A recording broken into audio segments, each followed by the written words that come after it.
So did you happen to see this other thing that I was talking about, the SoftBank announcement for us? I did not. Fill me in. Oh.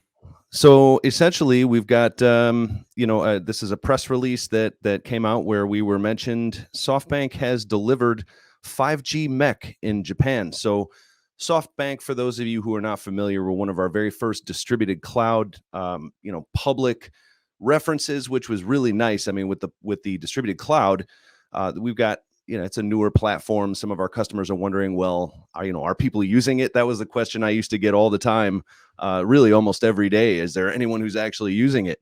For sure. And this one for me is a really neat one because it showcases a little bit of a different side of F5, and that really is more service provider focused. Now, I know Boo had Robin Mordashevitz on a couple weeks back.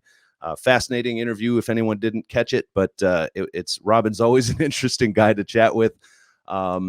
So he talked a little bit about something called CNFs, and that would be if you've got this here, cloud native network functions. Now, for those of you who have heard me on the show before, I have come from a bit of a service provider space in the past. And CNFs were something that I was always cognizant of over the past, like 6-7 years ago.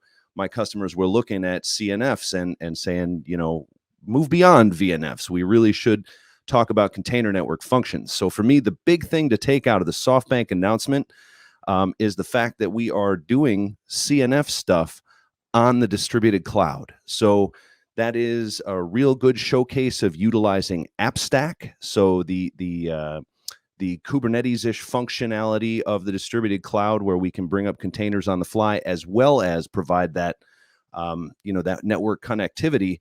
But going in here, and if you can take a look, actually, I'll highlight this here under f5.com products, cloud native network functions. If you're unaware of kind of what we're doing there, it is kind of fascinating stuff. And for those of you that don't know MEC, it is a good component of 5G, which will allow us all to really, I think, have networks without Wi-Fi. So if you consider like an IoT connected farm, something that's kind of very, very modern and forward thinking, where you've got thousands of temperature sensors and even drones that fly over to check and make sure that, fences are not broken, providing video footage and things like that.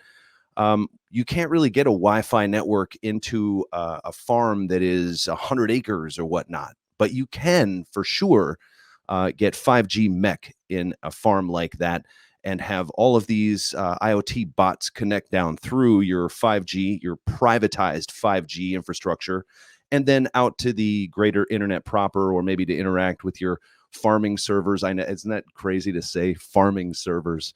And that's so just a brand new way to kind of do things as far as connectivity is for enterprises, and also a brand new way to look at F5. I think we're going to be seeing a lot more in the way of Kubernetes here at F5.